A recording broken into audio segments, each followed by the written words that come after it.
Good morning and welcome to this week's episode of Iconic Freedom, The Formula. Here we set a standard for accountability and responsibility, the ownership of your choices and your outcomes and everything that follows. Let each care for self and all will be cared for. So when I talk about the formula, we talk about that periodic chart that you see on the various websites that this is posted on, where you create those elements that come together and bring harmony to your life. And if one of those elements in your life is not working, then you extract it and you reevaluate it and, again, bring that harmony to your life. Have you ever noticed how tired you are from problems that aren't actually yours? I experienced this in my own world. Well, at least I did. And when it starts to happen again, I know that I need to address it because there is something happening internally for me.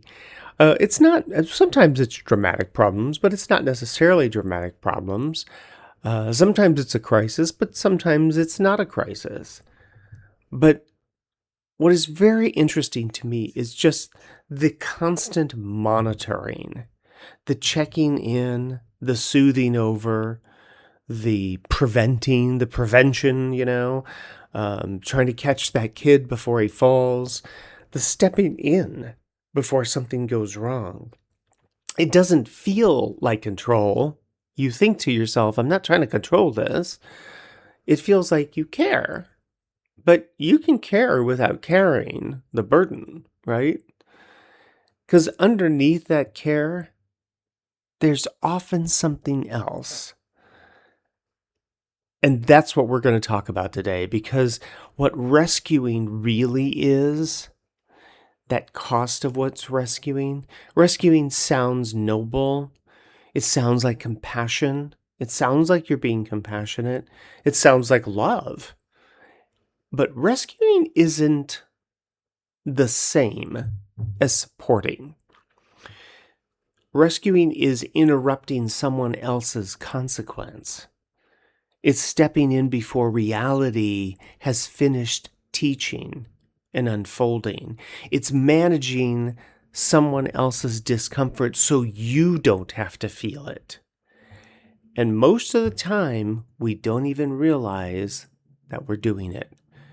We just feel this sense of urgency. But there is an attachment beneath it. And here's the part that I think is harder to see. And it took me a while to kind of understand it and be able to unmask it for myself and stop scamming myself about it. Rescuing isn't just an interference, it's an attachment trying to disguise itself as virtue. You don't rescue because someone else can handle it. You rescue because you're attached to how this should turn out. We've talked about it before, right? Getting attachment to an outcome.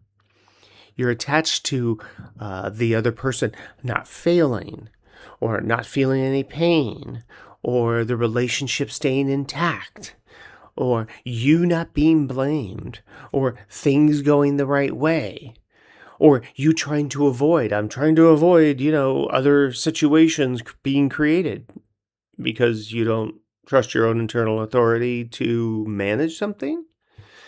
And when that outcome feels threatened that you're attached to, this sense of urgency and anxiety will show up. I know that the urgency feels like you're being compassionate, but it's usually fear. It's fear of the unknown. It's fear of the uncertainty. It's fear of watching something unfold that you don't get to control. And it's the fear of being uncomfortable. Rescuing is what attachment looks like when it's anxious. Rescuing is what attachment looks like when it's anxious. And there's this hidden control factor going on, right? There's always something else, right? And rescuing gives you a role, right? You're the strong one. You're the responsible one. You're the capable one. You're the one that holds it all together. And when you rescue, you stay in that role. You stay needed and important, but underneath it, you're quietly saying, I don't trust reality to handle this. I don't trust you to handle this. I don't trust myself to tolerate this. But that's not compassion, right? That's control. And what will you do when you're trying to control? You will manipulate. You'll try to regulate your own anxiety. And I think that cost to you, to self, is very subtle at first. I think you do get tired. The eventuality is that you get resentful because you start feeling responsible for outcomes you didn't choose. And I think what happens is you start getting resentful of other people because they're not behaving the way you think they should behave. They're not making the choices you think they should choose.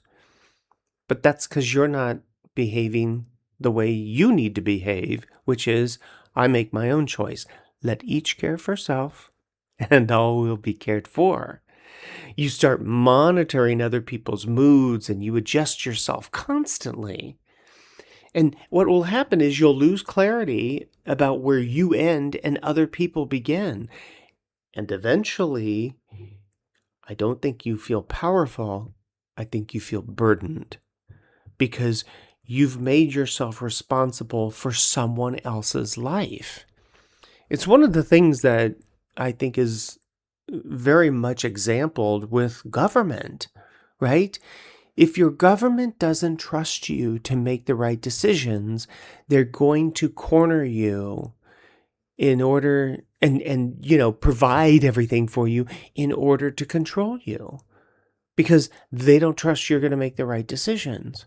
So we're going to control everything that you do as much as we possibly can. Now, I think there's more nefariousness going on underneath all of that. But I think it's a great example of being able to see it in the macro, is that government tries to do that all the time.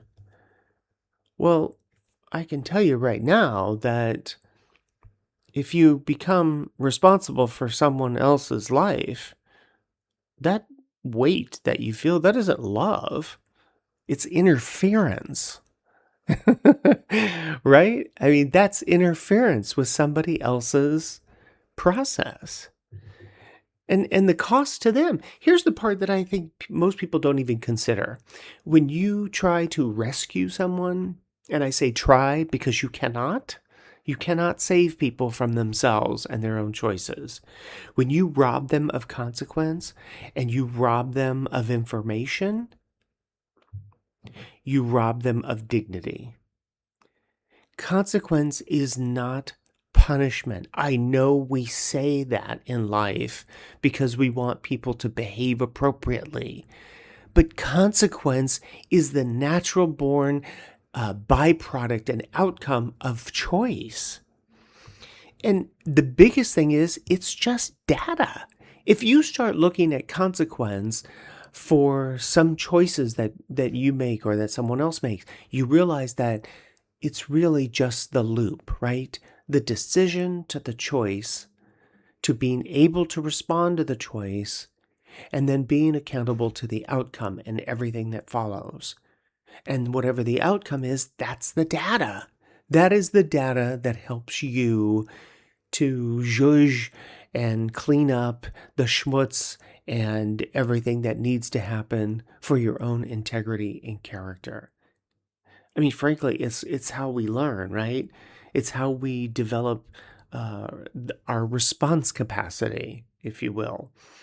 And when you interrupt that, you might feel like you're being helpful, but really you slow the growth of another person and you keep them dependent and you make yourself necessary.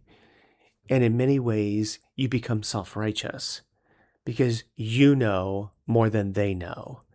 So the other piece is that you start robbing them of development of their own internal authority. And dependency is not strength.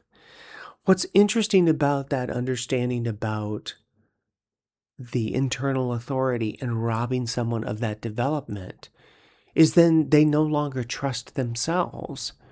And all they do is seek outside of themselves. Even when you're not there, they will seek outside of themselves because they have no internal authority to go, what do I think about this? It's a very interesting thing when I work with people, because of my particular role in the work that I do, and they'll come in and ask questions. And the first thing I say is, what do you think? What is it that you want to do? What's the path that you're thinking of? Because most often, I'm going to say 99% of the time, they already know. They just need to talk it out with somebody, and they need to hear themselves think. Great, I'm happy to be a sounding board. But if you give people the answers all the time, then they're not learning it. If you give people the answers to all the math equations, they're not learning how it functions. All they're doing is writing down the answer.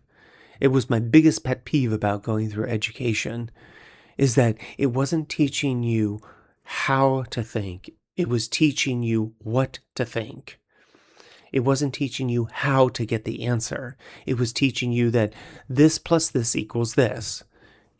Trying to figure out your math facts. Okay, so in some realms that's helpful, because if you know what, 2 times 2 is, you instantly say 2 times 2 is 4, right? That's all great. But if you try to get into more complexities with mathematics, you're not going to know if somebody just gives you the answer.